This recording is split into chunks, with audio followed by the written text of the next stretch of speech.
some ways to develop secondary characters. Number one, create a backstory. An interesting backstory can give character depth as well as explaining their motivations. Number two, establish a unique voice. A character's voice can make their dialogue distinct and help other readers differentiate them from other characters. For example, you can execute this by tossing in a character with an accent, maybe a character that speaks in very short sentences, just to make it very clear.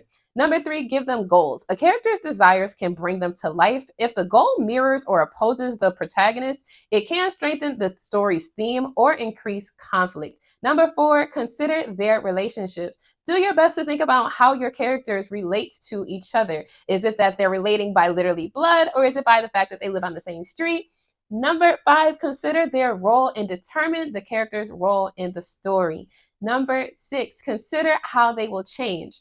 Think about how the character might change, if at all. Is it a super stubborn old lady that gives her children a hard time from the beginning to the end? Or does she realize that her children are grown eventually?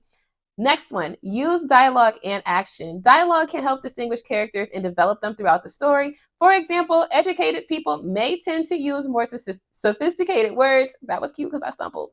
While less educated people may structure their sentences differently. And last, do your best to get into these characters' minds. We know they stay up late at night talking to us when we don't have a pen and paper around. So do your best to consider what the character thinks and how they would act in different situations. You may have one man in the book that responds calmly and peacefully, while his homeboy might be a hothead that's willing to shoot up McDonald's because they had his order wrong.